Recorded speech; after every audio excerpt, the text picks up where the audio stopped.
નમસ્કાર, હું છું ડોક્ટર વિશાલ મકવાણા. સ્વાગત છે આજના વિડીયોની અંદર. અગાઉના વિડીયોની અંદર આપણે પાચન તંત્રની શરૂઆત કરેલી છે. લાળ ગ્રંથિઓ છે એની આપણે સંપૂર્ણ ચર્ચા કરેલી છે. દરેક અંગની અંદર જે સ્ત્રાવ વહે છે અને ખોરાકની અંદર ભળે છે એ બધા અંગો છે એની અંદર જે પાચક રસો હતા એની આપણે ચર્ચા કરેલી છે. આજે એની જ અંદર આગળ આપણે ચર્ચા કરવાના છીએ. પાચન તંત્ર સાથે સંકળાયેલી કેટલીક માહિતી છે એને આપણે જોવાના છીએ.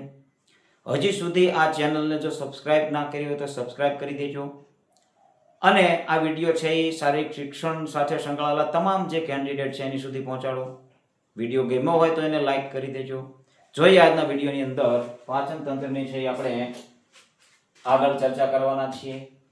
તો આપણે ડાયાગ્રામ દ્વારા સમજ્યા હતા. દરેક અંગ છે એની ચર્ચા કરેલી હતી. ઇન્ટેસ્ટાઇન છે એના ભાગો છે એની આપણે ચર્ચા કરેલી છે. લાળ ગ્રંથિઓની ચર્ચા કરેલી છે. સૌથી મોટી લાળ ગ્રંથિ કઈ છે, એનું કાર્ય શું છે, જઠર રસ છે એ કયા કયા છે, બાયલ પિત્ત શેમાં ઉત્પન્ન થાય છે, શેની અંદર જમા થાય છે અને કઈ જગ્યાએ છે એ ભળે છે એની ચર્ચા આપણે કરેલી છે. આંતરડાની અંદર કયા કયા પાચક રસો છે. અને આજે આપણે છે આહારના ઘટકો વિશે ચર્ચા કરવાના છીએ. આપણે જે ખોરાક લઈએ છીએ એ ખોરાકના ઘટકો કયા કયા છે, જે આપણા શરીર માટે ઉપયોગી કયા કયા એવા ઘટકો છે જે એની આપણે ચર્ચા કરવાના છીએ. દરેક ખોરાક છે એની અંદર કયા કયા તત્વો છે એની પણ ચર્ચા આપણે કરવાના છીએ. તો આહારના મુખ્ય 6 ઘટકો છે. આહારના મુખ્ય 6 ઘટકો છે. કાર્બોહાઈડ્રેટ, જેને કાર્બોદિત પદાર્થો પણ કહેવાય છે. કંઈક પ્રશ્નની અંદર કે ઓપ્શનની અંદર કાર્બોદિત પદાર્થ આવી જાય તો ગભરાવાની જરૂર નથી, કારણ કે કાર્બોહાઈડ્રેટ એ જ કાર્બોદિત પદાર્થ છે. ક્યાંક કાર્બ્સ પણ કહેવામાં આવે છે. કાર્બ્સ પણ લખેલું હોય છે. બીજું છે પ્રોટીન અને ચરબી છે. ત્રીજું વિટામિન્સ છે, ખનિજ ક્ષાર છે અને પાણી છે. આ 6 તત્વો છે એ આહારના મુખ્ય ઘટકો છે. જોઈએ એની અંદર વિસ્તારથી થોડું એની અંદર આપણે જાણી લઈએ કે દરેક ઘટકો શું છે, એનું કાર્ય શું છે આપણા શરીરની અંદર. તો પહેલું છે કાર્બોહાઈડ્રેટ. કાર્બોહાઈડ્રેટ છે કાર્બોદિત પદાર્થો. તેનું કાર્ય શું છે તો કે તે શરીરનો મુખ્યત્વે ઉર્જા સ્ત્રોત છે. શરીરનો મુખ્ય ઉર્જા સ્ત્રોત કયો? કાર્બોહાઈડ્રેટ. શક્તિ પૂરી પાડે છે. અને સ્ત્રોત શું છે તો કે ચોખા, ઘઉં છે, બટાકા છે, ખાંડ છે, ગોળ છે, અનાજ છે, કંદમૂળ છે વગેરે જેવી વસ્તુઓની અંદરથી તમને કાર્બોહાઈડ્રેટ જોવા મળે છે. દરેક પદાર્થની અંદર ઓછા વત્તા પ્રમાણમાં દરેક પદાર્થ હોય છે, પરંતુ આ જે પદાર્થ ચોખા છે એની અંદર વધારે હોય છે કાર્બોદિત પદાર્થ, બટાકાની અંદર વધારે હોય છે. તો એ પદાર્થો છે અહીંયા એડ કરેલા છે. બીજું કાર્બોહાઈડ્રેટ છે ઈ ઉર્જાનો તાત્કાલિક સોર્સ છે.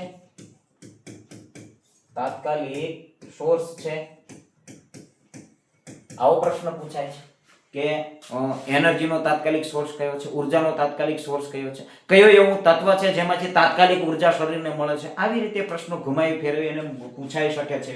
તો એ કાર્બોહાઈડ્રેટ છે. સૌથી પહેલા આપણી શરીરની અંદર પ્રાથમિક જે પાચન થતું અથવા તો ઉર્જા માટે ઉપયોગ થતો પદાર્થ કાર્બોહાઈડ્રેટ છે. તો ખૂબ જ અગત્યનું છે. એટલે મુખ્યત્વે એટલા માટે જ મુખ્યત્વે એને ઉર્જાનો સ્ત્રોત કીધેલો છે. બીજું છે પ્રોટીન. પ્રોટીન જે છે એનું કાર્ય શું છે તો કે તે શરીરના વૃદ્ધિ અને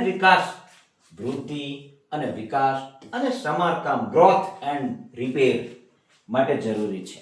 આપણા કોષોની બનાવટ માટે, નવા કોષની બનાવટ માટે. જ્યાં પણ આપણા શરીરની અંદર ક્યાંક ઈજા થયેલી છે, ખામી થયેલી છે, તો ત્યાં કોષો છે એને બનાવટ માટે આ પ્રોટીન ખૂબ જ જરૂરી છે.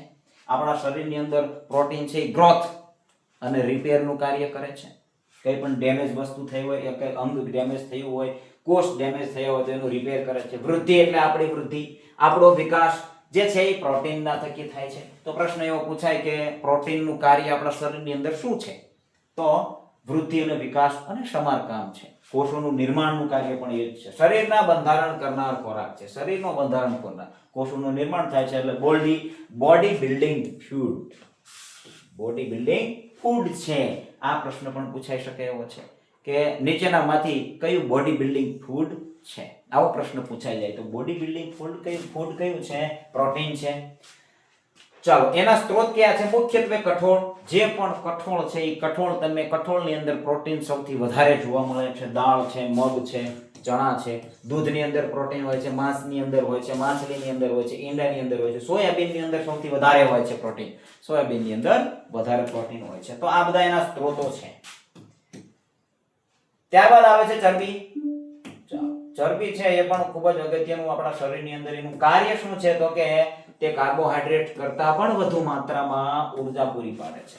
ચરબી શું કરે છે? કાર્બોહાઈડ્રેટના પ્રમાણમાં, એટલે કાર્બોહાઈડ્રેટ છે એ પ્રાથમિક સ્ત્રોત છે. જ્યાં સુધી આપણા શરીરની અંદર કાર્બોહાઈડ્રેટ છે, કાર્બોહાઈડ્રેટની શક્તિ આપવાનું કાર્ય, એટલે કે કાર્બોહાઈડ્રેટ પૂર્ણ થઈ જાય એટલે ચરબીનું કાર્ય શરૂ થાય.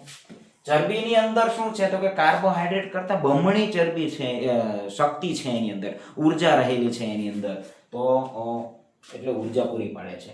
શરીરને ગરમી જાળવી રાખવામાં મદદ કરે છે. દરેક અંગો છે એની ઉપર ચરબીનો થર જામેલો હોય છે, જેથી કરી શરીર છે એનું તાપમાન પણ નિયંત્રણ થાય, એની ગરમી પણ જળવાઈ રહે, એ પણ કાર્ય ચરબી કરે છે. એનો સ્ત્રોત શું છે? તો કે તેલ, ઘી, માખણ, ચીઝ, બદામ, મગફળી વગેરે આવી ઘણી બધી એવી વસ્તુ છે જે ચરબીજન્ય છે. માખણ, દૂધ, ઘી તમે ખાઓ છો તો એની અંદર ચરબી હોય છે. તેલ તેવા પદાર્થો છે એની અંદર ખૂબ જ ચરબી રહેલી હોય છે. ત્યારબાદ આવે છે વિટામિન્સ. વિટામિન્સ છે એ પણ આપણા શરીરની અંદર ખૂબ જ જરૂરી છે, જેને પ્રજીવક કહેવાય છે. પ્રજીવક ગુજરાતીમાં શું કહેવાય છે? પ્રજીવક કહેવાય છે. તો એનું કાર્ય શું છે? તો કે તે શરીરની વિવિધ ક્રિયાઓનું નિયમન કરે છે. શરીરની કેટલી બધી એવી ક્રિયાઓ છે, એ દરેક ક્રિયાઓનું નિયમન કરે છે, જેની અંદર વિટામિન ઉપયોગી છે. રોગો સામે રક્ષણ આપે છે. રોગો સામે રક્ષણ કોણ આપે છે? વિટામિન્સ. આવો પ્રશ્ન પૂછાય. આંખ છે, હાડકા છે, દાંત છે તથા પેઢાને સ્વસ્થ રાખવામાં કાર્ય કરે છે. આંખ છે, વિટામિન્સ છે. વિટામિન્સ એ, કયો વિટામિન? આંખ માટે કયો વિટામિન? એ યાદ રાખવું. વિટામિન એ આંખ ની દ્રષ્ટિ માટે ઉપયોગી છે. વિટામિન એ ની ખામીના લીધે અંધત્વ આવે છે. અંધત્વ શેના કારણે આવે છે? વિટામિન એ ની ખામીના લીધે આવે છે. તો વિટામિન એ છે એ આપણા શરીરની અંદર પૂરતા માત્રામાં હોય, પૂરતા પ્રમાણમાં હોય, ત્યારે આપણી આંખો છે એને નંબર નથી આવતા, સ્વચ્છ આંખો રહે છે, નિરોગી આંખો રહે છે. તો આ દરેક હાડકાની અંદર પણ વિટામિન ડી રહેલો હોય છે, દાંત પણ વિટામિન ડી રહેલો હોય છે. એવી રીતે શરીરના ઘણા બધા અંગોની અંદર જુદા જુદા વિટામિન છે એનું કાર્ય હોય છે. ચાલો, એનો સ્ત્રોત કે ફળોની અંદર હોય છે, શાકભાજી, દૂધ, લીલા પાંદડા વાળા શાકભાજી વગેરે. મુખ્ય વિટામિન એ, બી, સંકુલ, એ, ડી, ઈ, કે આ પણ આપણે આગળ જોવાના છીએ. ચાલો, ચરબીમાં દ્રાવ્ય કેટલાક વિટામિન હોય છે. કેટલાક વિટામિન છે એ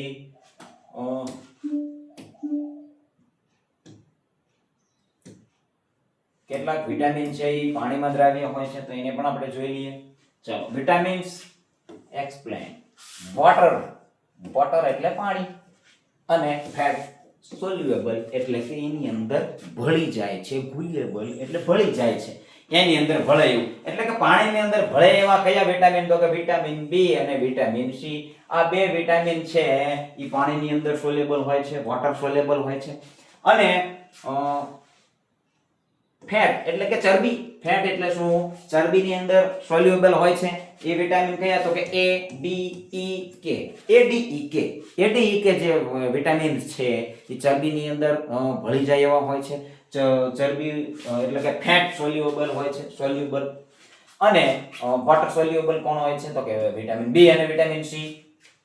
તમે જોઈ શકો છો. તો આ વિટામિન ડિફાઇન્સ કરેલા છે.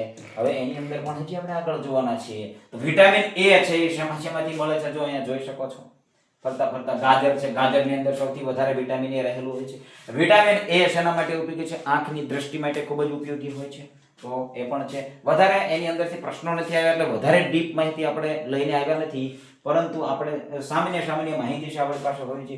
વિટામિન સી જે તમને દેખાય છે અહીંયા તમે ફ્રૂટ જોઈ શકો છો, કેવા પ્રકારનું ફ્રૂટ છે, એનો સ્વાદ કેવો હોય છે એ પણ જોઈ શકો છો. કે ખાટા ફળોની અંદરથી તમને વિટામિન સી ભરપૂર માત્રામાં જોવા મળે છે. સૌથી વધારે આમળાની અંદર હોય છે, એ પણ જોઈ શકો છો. ત્યારબાદ છે વિટામિન ડી. ચલો, વિટામિન ડી સૂર્યની અંદરથી પણ આપણને મળે છે. સવારનો કુમળો તડકો જેની અંદરથી આપણને વિટામિન ડી છે એ ડાયરેક્ટ શરીરની અંદર આપણે મળે છે. અને બીજા પણ આ છે ફેટી ફિશ છે, એગ છે, ઈંડાની અંદર પણ વિટામિન ડી રહેલો છે. મશરૂમ છે, ટૂના છે અને સ્પાઇનચ એટલે કે કેટલીક ભાજીઓ છે.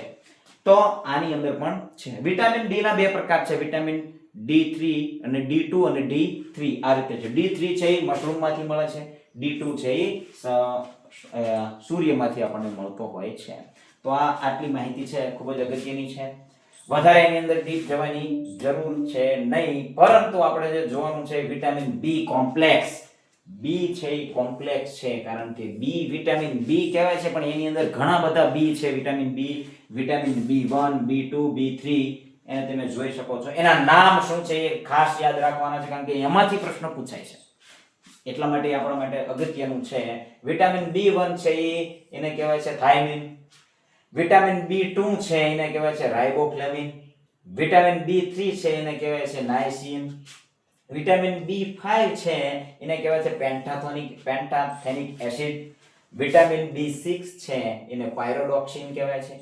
વિટામિન B7 છે એને બાયોટિન કહેવાય છે. વિટામિન B9 છે એને ફોલિક એસિડ કહેવાય છે. વિટામિન B12 છે એને કોબાલામિન કહેવાય છે, સાયનોકોબાલામિન. અહીંયા થોડુંક નામ સ્મોલ છે, સાયનોકોબાલામિન આવું એનું નામ છે, સાયનોકોબાલામિન છે. તો આ આટલા બી ના જે પ્રકાર છે, વિટામિન બી ની અંદર જે આવે છે એના નામ જુદા જુદા છે, એને ખાસ યાદ રાખી લેવાના છે. એનાની અંદરથી પ્રશ્ન પૂછાય છે. એના કાર્યની અંદરથી હજી પ્રશ્નો નથી આવ્યો, પરંતુ જે બી છે આ થાઇમિન છે, આનું નામ, આનું રાઇબોફ્લેવિન છે, અને B3 છે એને નાઇસિન કહેવાય છે, અને આ B5 છે. ચલો B5 છે એને કઈ રીતે યાદ રાખશું? તો B5 5 એટલે પેન્ટાથોનિક એસિડ, 5 આવે અહીંયા પેન્ટાથોનિક એસિડ તમે યાદ રાખી શકો છો. B9 છે અહીંયા પણ એક એસિડ છે, ફોલિક એસિડ, એટલે આ રીતે તમે યાદ રાખી શકો છો. અહીંયા તમે એ પણ જોઈ શકો છો કે કાર્બોહાઈડ્રેટ છે એને હેલ્પ કરે છે. કાર્બોહાઈડ્રેટમાં કયું? B1 છે, એનર્જીમાં બોડી નીડ્સ છે, એનર્જી માટે ઉપયોગી છે B1. અને B2 જે છે ઇમ્યુન સિસ્ટમ સાથે ખૂબ જ ઉપયોગી છે. પછી એવી રીતે આને આ ખૂબ જ અગત્યનું છે નહીં, એટલા માટે એની અંદર આપણે વધારે નહીં પડીએ. ચાલો હવે આવે છે ખનિજ ક્ષાર. ખનિજ ક્ષાર શું છે? તો મિનરલ્સ, જેને અંગ્રેજીમાં શું કહેવાય છે? મિનરલ્સ કહેવાય છે. એનું કાર્ય શું છે? તો કે તે શરીરની યોગ્ય વૃદ્ધિ કરે છે, સારા સ્વાસ્થ્ય માટે જરૂરી છે, જેમ કે હાડકા અને લોહીના બંધારણ માટે ઉપયોગી છે. શું? ખનિજ ક્ષાર, મિનરલ જેને કહેવાય છે. તો આવા મિનરલ્સ એટલે શું? તો કેલ્શિયમ તમે સાંભળ્યું હશે, કેલ્શિયમ. મેગ્નેશિયમ સાંભળ્યું હશે, આયોડિન સાંભળ્યું હશે. આ બધા શું છે? મિનરલ્સ છે આપણા શરીર. ખનિજ તત્વો છે, જે ક્ષારો છે, જે આપણા શરીર માટે ખૂબ જ ઉપયોગી રહેલા હોય છે, ખૂબ જ ઉપયોગી છે. તો એનો સ્ત્રોત શું છે? તો કે દૂધની અંદર કેલ્શિયમ હોય છે, લીલા શાકભાજીની અંદર લોહ તત્વ હોય છે, આયર્ન એ પણ એક ખનિજ ક્ષાર છે. આયોડિન યુક્ત મીઠું આપણે ખાઈએ છીએ, એની અંદર આયોડિન હોય છે. તો દરેક તત્વ માટે અલગ અલગ ખોરાક હોય છે, જે ની ખામીના લીધે ઘણા રોગ પણ થતા હોય છે. શરીરની અંદર ઘણી ડિફેક્ટિવિટી પણ આવતી હોય છે. તો અહીંયા જોઈ શકો છો important minerals of your body. આપણા શરીર માટે સૌથી વધારે ઇમ્પોર્ટન્ટ મિનરલ્સ છે એ કયા કયા છે? કેલ્શિયમ છે, ફોસ્ફરસ છે, સોડિયમ છે, આયોડિન છે, મેગ્નેશિયમ છે અને ઝીંક છે. આ ખૂબ જ અગત્યના છે. એ સિવાયના પણ ઘણા બધા ખનિજ ક્ષારો આપણા શરીરની અંદર આવેલા છે, પરંતુ આ સૌથી વધારે ઇમ્પોર્ટન્ટ છે. તો આ બધા મિનરલ્સ છે. એની સાથે ચિત્ર પણ આપેલું છે કે શેમાંથી તે મળે છે. ચાલો છેલ્લું છે પાણી. ચાલો પાણી આપણા શરીરની અંદર, પાણી આપણે બધા પીએ છીએ, અને પાણી છે એ આપણી પ્રાથમિક જરૂરિયાત પણ છે. ચલો એનું કાર્ય શું છે? તો કે તે શરીરના તાપમાનનું નિયમન કરે છે. ચલો પાણી છે એ આપણે પીએ છીએ, આખા શરીરની અંદર તાપમાન જે છે એનું નિયમન કરે છે. ઠંડીનો મોસમ હોય, ઠંડીની મોસમ હોય તો ત્યારે આપણે પાણીની જ આવશ્યકતા ઓછી પડે છે. ગરમીની સિઝન હોય ત્યારે આપણે પાણી વધારે પીએ છીએ, કારણ કે આપણા શરીરની અંદર ગરમી ઉત્પન્ન થાય છે. તાપના નિયમન માટે પાણી જરૂરી છે, એટલે ત્યારે ઉર્જાનો પણ વધારે ઉપયોગ થતો હોય છે, જેથી કરી આપણા શરીરમાં તાપ, ગરમી વધુ ઉત્પન્ન થતી હોય છે. ત્યારબાદ પોષક તત્વોનું વહન કરે છે. પાણી છે એ પોષક તત્વોનું વહન કરે છે. પાણી સાથે પ્રવાહી પદાર્થ હોય છે, એની અંદર પાણી રહેલું હોય છે, એની અંદર પોષક તત્વો હોય છે, તો એ આખા શરીરની અંદર એનું વહન કરે છે. કચરાના નિકાલમાં મદદરૂપ થાય છે. ચાલો, કચરાના નિકાલમાં એટલે કે બ્લડની અંદર જે કંઈ પણ કચરો છે એ પાણી સાથે છે એ મૂત્રપિંડની અંદરથી અને પેશાબ દ્વારા છે એ બહાર જે નકામો કચરો છે, નકામા દ્રવ્યો છે, એ બધા મૂત્રપિંડથી મૂત્રવાહિની દ્વારા એટલે કે મૂત્રાશય દ્વારા, પેશાબ દ્વારા છે એ બધું બહાર નીકળી જાય છે. તો એ કાર્ય પણ પાણી કરે છે. સ્ત્રોત પીવાનું પાણી, દૂધની અંદર પણ પાણી રહેલો હોય છે, ફળોની અંદર ફળોનો રસ છે એની અંદર પણ પાણીના ભાગ રહેલો હોય છે, શાકભાજીની અંદર પણ મોટા ભાગના ખાદ્ય પદાર્થોમાં થોડા ઓછા વત્તા પ્રમાણમાં પાણી રહેલું હોય છે. પણ મુખ્ય જે છે એ પાણી, પીવાનું પાણી, એની અંદર પાણી હોય છે. પાણી આપણે એ રીતે લઈએ છીએ. ચાલો, આજના આ વિડીયોની અંદર બસ આટલું જ. આગળ જે છે હવે આપણે ચર્ચા કરીશું આવતા વિડીયોની અંદર. જે કેલેરી છે, મેટાબોલિઝમ પ્રોસેસ શું છે, એનાબોલિઝમ, કેટાબોલિઝમ શું છે, એની આખી પ્રક્રિયા શું છે એની પણ ચર્ચા કરીશું. અને ત્યારબાદ છે એ પાચન તંત્રની અંદર જે કોઈ પણ પ્રશ્નો પૂછાણા છે એના પણ આપણે ચર્ચા કરી લઈશું સાથે સાથે. બસ આજના વિડીયોની અંદર આટલું જ. વિડીયો ગમ્યો હોય તો લાઈક કરવાનું ભૂલતા નહીં. સબસ્ક્રાઇબ, ચેનલને જે હજુ સુધી સબસ્ક્રાઇબ ના કરી હોય તો સબસ્ક્રાઇબ કરી દેજો. અને શારીરિક શિક્ષણ સાથે સંકળાયેલા કેન્ડિડેટ છે એના સુધી આ વિડીયોને પહોંચાડો. આજના વિડીયોની અંદર બસ આટલું. જય હિન્દ, જય ભારત, ધન્યવાદ. બન્યા રહેજો આ ચેનલની અંદર.